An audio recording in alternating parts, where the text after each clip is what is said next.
Mesdames et messieurs, bonsoir. Il est 19h45 sur ITV. C'est parti pour le journal. À la une de l'actualité ce soir, attention, le nouveau code de la route durcit les sanctions. Le permis à points en vigueur dans 3 ans. L'Assemblée nationale a adopté hier un nouveau projet de loi relatif au code de la route. À suivre la réaction du secrétaire général de l'Union des routiers du Sénégal, Goro Khouma. Les chauffeurs insistent quant à eux sur la sensibilisation. Ce sera un reportage de Momo Doussi. Pendant ce temps, c'est un ouf de soulagement du côté des consommateurs. Le gaz butane refait surface. Nous avons assisté à un déchargement d'une bonne quantité de bouteilles de gaz dans 2 stations-service au point E. À suivre dans ce journal, le reportage d'Abdourahmane Li. Après l'alerte sanitaire incriminant la marque Kinder en Europe, qu'en est-il au Sénégal? À Dakar, dans les grandes surfaces, les chocolats Kinder sont toujours commercialisés. Vous allez le voir dans le reportage de Papa Ibrahima Ndiaye. Et puis sur l'international, élection législative en Gambie de ce samedi, les enjeux du scrutin suscitent peu d'engouement chez les électeurs. Amadou Bari nous fera le point en fin d'édition. Votre rubrique hebdomadaire Fenêtre d'Afrique. Le Gabon est à l'honneur ce soir. Voilà, mesdames et messieurs, pour les titres. Dans un instant, le développement.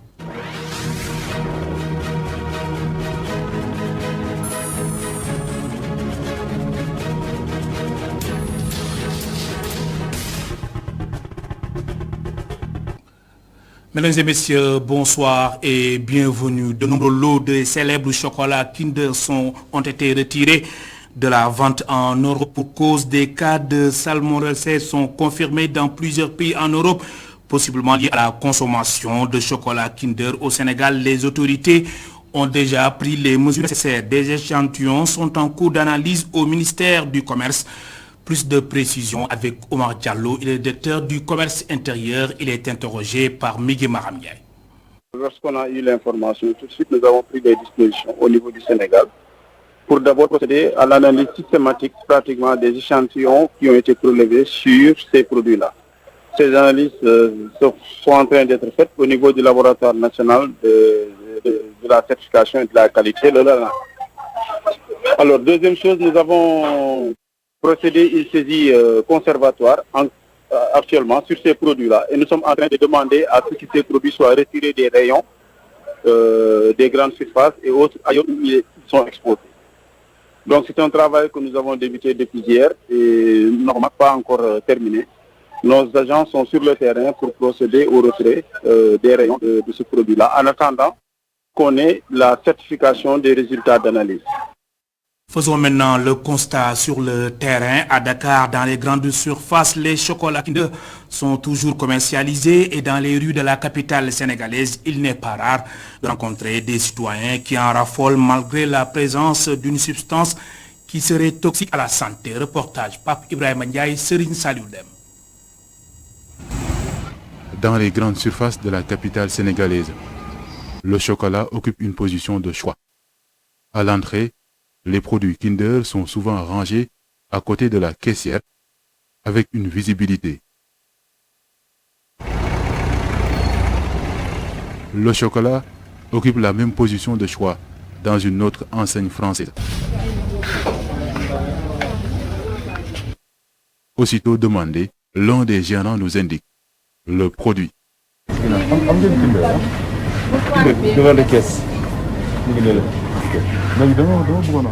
Et pourtant, interpeller le responsable principal portant un tablier vert nous fait savoir que tous les produits de la marque ont été retirés. C'est normal quand on a reçu lorsqu'on a reçu cette information, on a pris nos devants. On a fait retirer tous les produits de marque Kinder dans tous les magasins. Et regardez, il n'y a plus de produits Kinder. Okay. On a montré l'information. Par rapport à ça, on a sensibilisé tout le monde.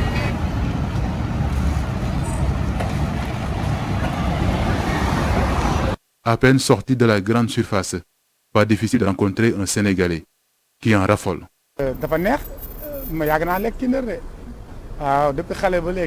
Chersek nous confie même qu'il a consommé Kinder avec le démarrage du mois de Ramadan et il va continuer à savourer le chocolat malgré les risques sanitaires. Et pendant ce temps, Pape Ibrahim Ndiaye, le gaz butane refait progressivement surface. Notre reporter Abdourahmane Ly a assisté à un déchargement d'une bonne quantité de bouteilles de gaz dans deux stations-service au point E. Ces responsables ont tenu à assurer que le prix du gaz n'a pas augmenté, mais le hic reste que les boutiques aux alentours ne disposent pas de nouvelles bouteilles. Plus de précisions suivant son reportage. Il est de nouveau disponible au niveau des stations-service en tout cas. Matar Gueye et ses autres collègues viennent de décharger une bonne quantité de gaz butane dans cette station-service 6 au point E. Nous venons de décharger 57 bouteilles de gaz. Entre autres bouteilles, celle de 12 kg, de 6 kg, de 9 kg et la bouteille de 2,7 kg. Je précise cependant, nous ne vendons pas aux particuliers. Nous ne livrons qu'aux stations-service. Ainsi, tous ceux qui s'y rendent peuvent donc en acheter. Matar Gueye fonde son argumentaire sur un constat à l'usine où il travaille et Babacar sur son vécu. À cause de la pénurie, il a été obligé de revoir ses habitudes. Chez nous, nous ne disposons plus de gaz. Nous sommes aujourd'hui obligés d'utiliser des fourneaux pendant un moment. Et j'estime que cela ne nous rend pas trop service quand on prépare à manger et que l'on souhaite terminer plus tôt. Une autre station-service en autre déchargement. Plus de 2000 bouteilles de gaz ont été déchargées ici au grand bonheur des riverains, explique Keika Moussa. Nous vendons toutes les catégories de gaz ici. Et retenez aussi que le prix n'a pas augmenté. Pour ce qui concerne les boutiques aux alentours, le seul souci est que leurs propriétaires ne disposent pas d'assez de bouteilles de gaz. La menace des autorités aura donc porté ses fruits.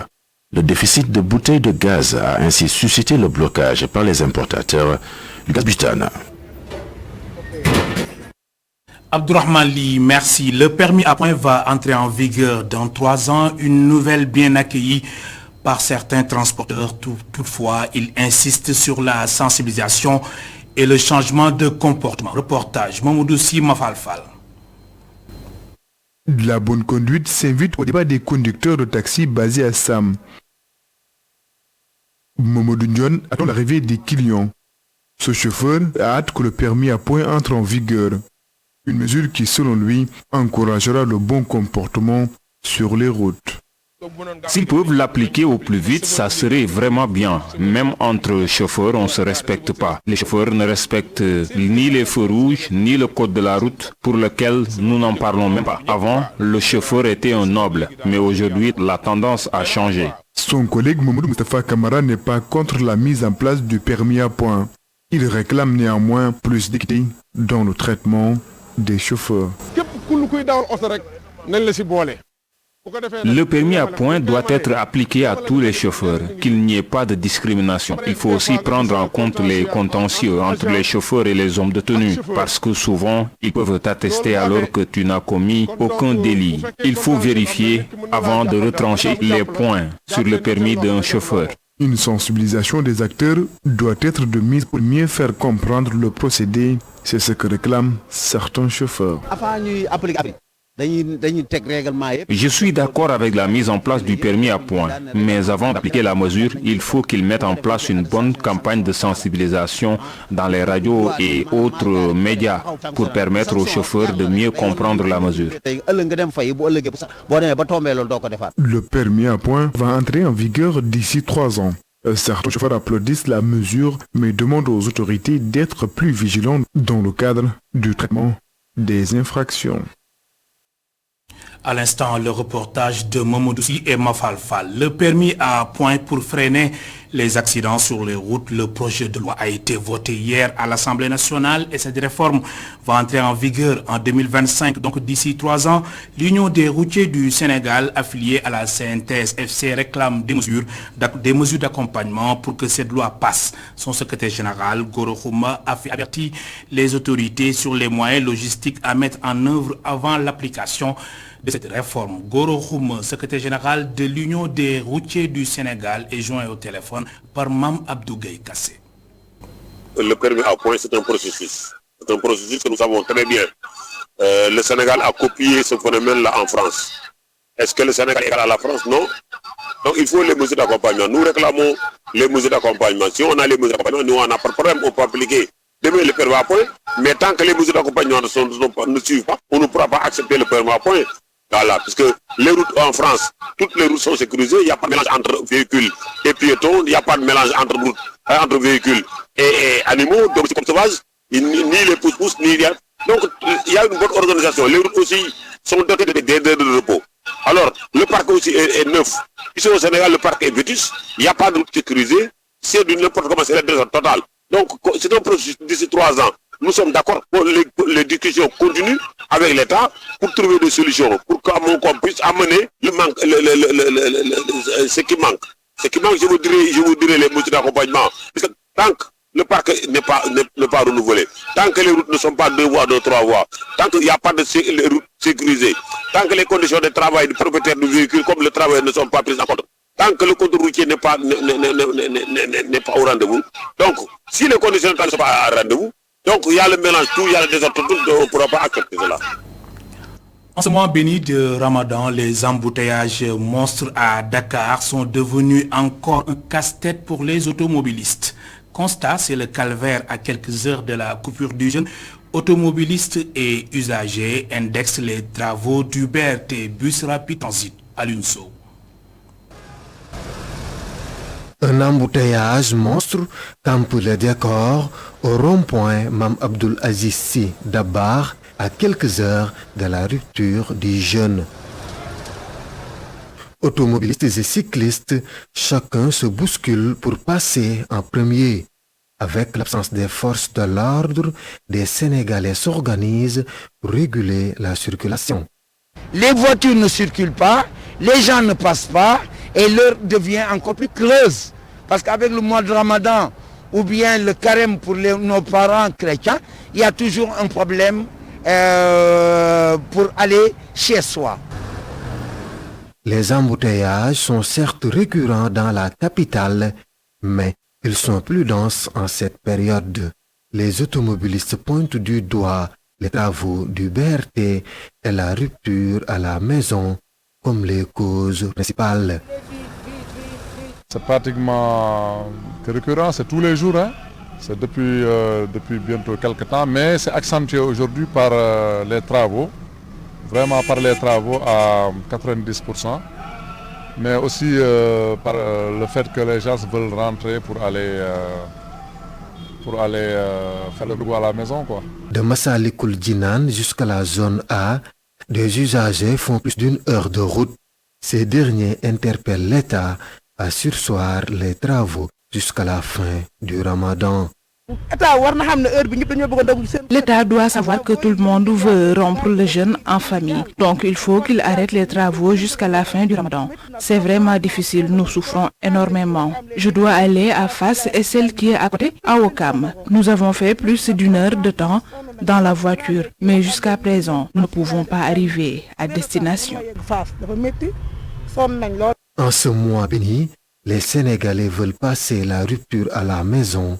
Ainsi, avec les travaux du bus rapide transit, des embouteillages monstres sont constatés partout à Dakar.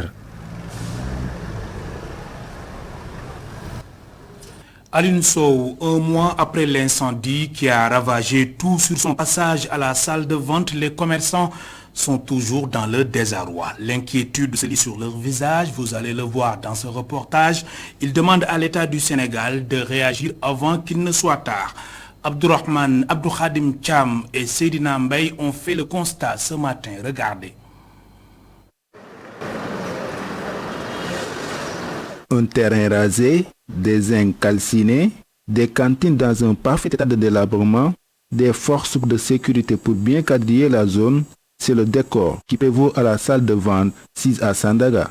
Ce centre commercial à ciel ouvert avait pris feu le lundi 7 mars 2022, déçu d'un circuit électrique. Les anciens occupants des lieux, constitués en petits groupes, ont du mal à digérer ce sale temps.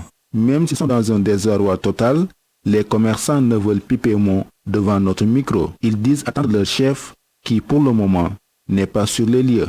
Néanmoins, ils soutiennent traverser des moments très difficiles, mais ils s'en remettent à Dieu. En attendant que l'État réagisse, ces commerçants n'excluent pas de tenir un point de presse dans les jours à venir pour faire un bilan un mois après l'incendie.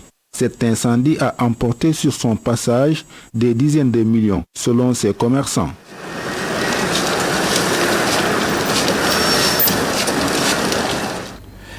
L'UCG a lancé son programme Zéro Déchet. Cette initiative qui va se dérouler durant le mois de Ramadan vise à rendre propres les grands axes de la capitale. Le ministre de l'Urbanisme, du Logement et de l'Hygiène publique était sur le terrain hier soir pour féliciter et encourager les centaines de jeunes qui s'activent jour et nuit pour la propreté du Sénégal. Les détails avec Boubacar Dien et Augustin Mandang.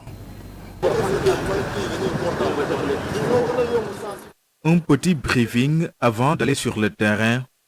Chaque nuit, ils sont plusieurs dizaines, hommes et femmes, pointés à divers endroits pour rendre la ville salubre et vivable.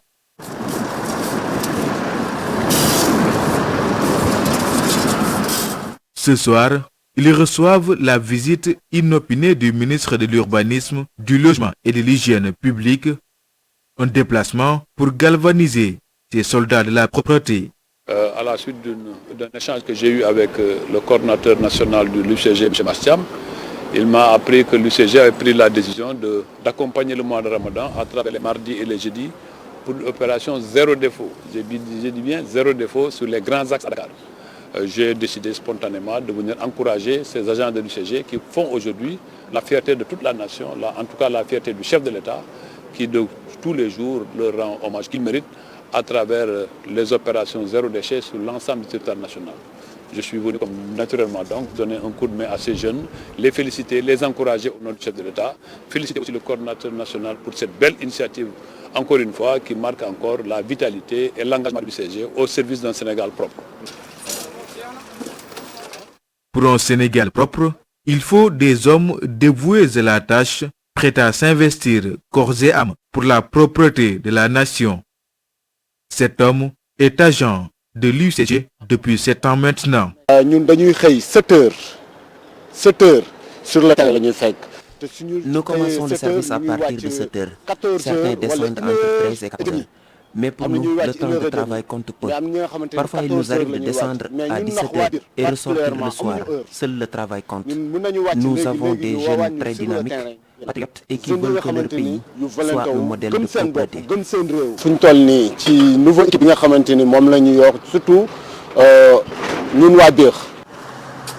Un engagement qui mérite la reconnaissance de leur ministre de tutelle.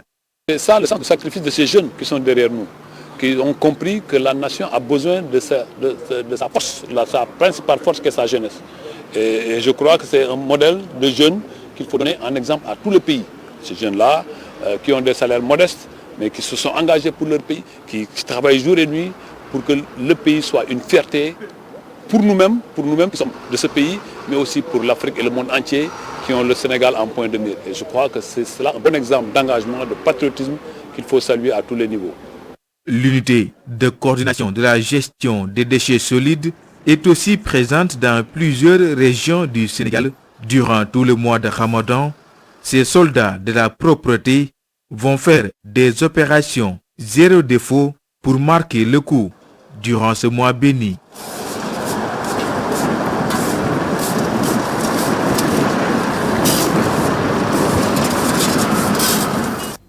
Boubacar Dien et Augustin Mandang, merci. La deuxième lettre de politique sectorielle de développement de l'élevage va être mise en œuvre pour la période 2022-2026. Objectif, lever les contraintes liées au secteur. L'élevage a su faire face à la crise sanitaire grâce à l'engagement des acteurs. D'après Ousmane Baye, il est le secrétaire général du ministère de l'élevage et des productions animales. Ces propos sont recueillis par notre correspondant permanent à Rufisque, Babacar Seck. Nous avons en tout cas réfléchi sur une nouvelle stratégie. Une stratégie qui nous a permis en tout cas de déboucher sur 4 axes stratégiques majeurs qui concernent la production animale, qui concernent la santé animale, qui concernent la valorisation et la mise en marché des produits locaux, mais aussi le pilotage. Tout cela aussi articulé autour des programmes budgétaires. Vous savez qu'actuellement c'est en tout cas le budget programme qui est de mise. Cette année-ci, il y a la déconcentration de l'ordonnancement qui a démarré au ministère de l'Élevage. Et tout cela constitue aussi un nouveau cadre d'intervention qui doit être pris en compte dans la déclinaison un peu de cette lettre de politique sectorielle.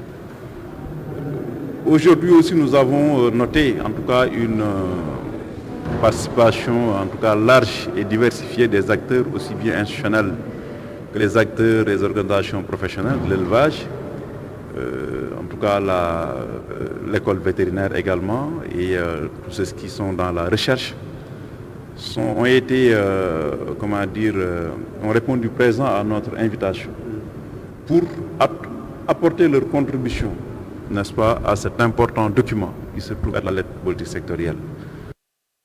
À l'instant, Ousmane Mbaye, il est secrétaire général du ministère de l'Élevage et des Productions Animales.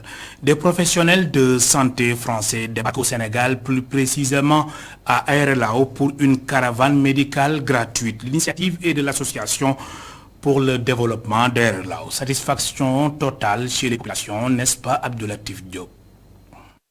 Une trentaine de partenaires soignants français seront au Sénégal au courant de ce mois d'avril pour des consultations médicales gratuites. L'initiative de cette caravane médicale est de l'association des ressortissants d'Aérelao vivant en France. Ces ressortissants sénégalais, tous originaires du Fouta, se sont regroupés autour d'une association pour le développement d'Aérelao, ADAL, pour venir aux rescousses de le village. Aïssa Taba est une des initiatrices du projet. Tous les ressortissants d'Aérelao situés un petit peu aux quatre coins du monde, un projet de centre de santé donc, le projet a démarré en 2006 si je ne me trompe pas, donc ça fait 15 années, un peu plus de 15 ans. Après la première phase du mois de mars dernier au cours de laquelle un centre de santé a été inauguré, l'ADAL revient encore au Fouta avec des soignants spécialisés pour effectuer des interventions chirurgicales et des consultations gratuites à l'endroit des populations d'Aérelao. Des professionnels de santé sénégalais vont également prendre part à ces 3 jours de consultation gratuites afin de contribuer à leur manière au bien-être de cette partie du nord du pays. Je suis Gwenaëlle Petit-Aubert, je suis un médecin qui est venu de Paris, de Versailles. Je suis diabétologue endocrinologue et je suis venu pour aider pour faire des consultations, dépistage de diabète, prise en charge du diabète ou d'autres pathologies endocriniennes. Lance un cri de cœur au gouvernement sénégalais qu'il implore de leur trouver des spécialistes comme dentistes, ophtalmologues ou gynécologues pour mieux prendre en charge certaines pathologies chroniques des populations. Sur l'international, élection législative en Gambie demain, les enjeux d'un scrutin suscitent peu d'engouement chez les électeurs. Ils sont quelques 962 000 électeurs gambiens à retourner aux urnes pour élire les 53 députés de la 6e législature de la Seconde République. Le point avec Amadou Bari.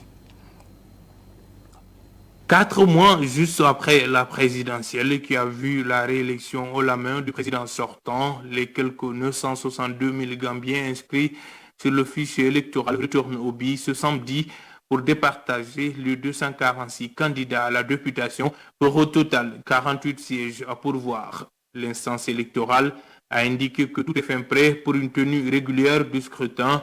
Aliou Momar Ndiaye, le président de la dite commission en poste depuis 2015, d'annoncer que 6 000 agents électoraux ont été formés pour superviser les 1555 bureaux de vote disséminés à travers le pays. La campagne électorale qui s'est tenue pendant 3 semaines s'est déroulée globalement dans le calme. Contexte oblige, les candidats ont privilégié le porte-à-porte. Au total, 12 partis politiques prennent part au scrutin, dont les principales figures de la classe politique. L'UDP d'Ousseynou Dabo présente le plus grand nombre de candidats, sans suivre le NPP du président sortant, le GDC de Mama Kandé, le P2AS de Khalifa Salah, le Citizen Alliance de Dr Ismaïla Cissé et l'APRC de l'ancien président Djammi. Le grand enjeu est de savoir si la tendance issue de la présidentielle favorable au président sortant se confirmera encore pour cette échéance, ou que pèse encore Dabo, le principal chef de file de l'opposition, qui avait raflé la mise aux dernières législatives. L'autre enjeu, c'est le taux de participation dans un contexte peu favorable à la mobilisation générale.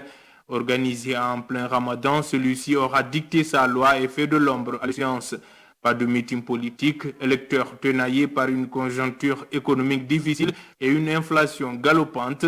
Le taux d'abstention risque d'être élevé contrairement à la dernière présidentielle où le taux de participation a avoisiné les 90%.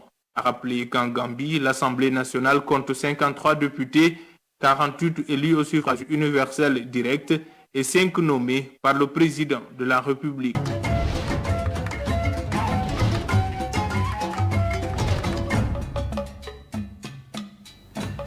Direction Libreville pour la rubrique hebdomadaire Fenêtre d'Afrique. Presque déjà une semaine après le début du mois de Ramadan, les mosquées sont à nouveau bondées au Gabon. Depuis 2 ans, elles étaient restées fermées en raison de la pandémie de Covid-19. Les sermons de ce premier vendredi de Ramadan dans les mosquées ont porté sur l'importance du jeûne et sur les comportements à éviter pour ne pas compromettre ses récompenses. Aziz Adewale Chandi, bonsoir. On imagine que les musulmans sont heureux de renouer avec les prières dans les mosquées.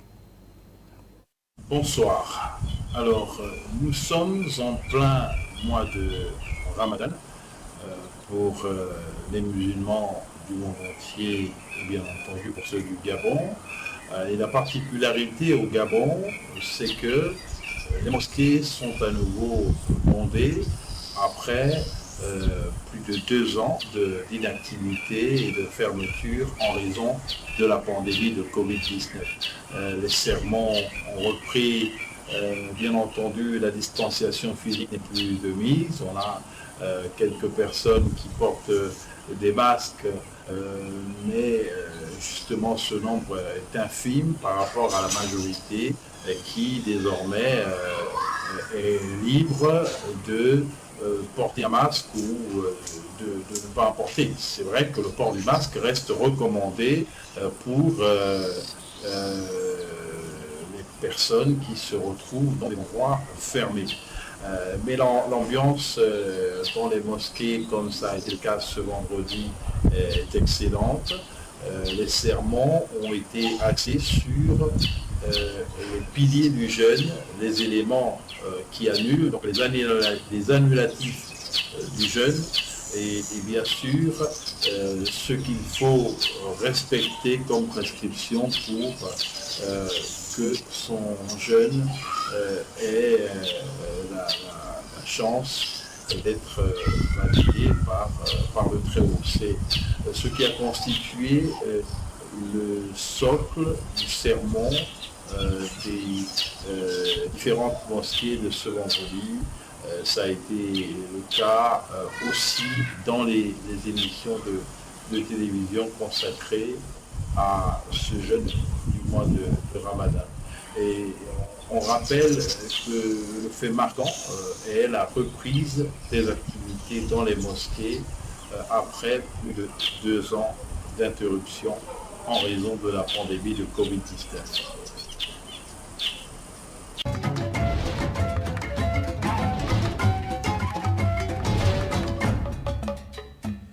Voilà, mesdames et messieurs, c'est la fin de ce journal. Merci de nous avoir suivis. À suivre sur ITV tout à l'heure à 22h30, votre émission Iftar avec Boubacar Diallo et Imam Pouy. Merci de nous avoir suivis. Bonsoir.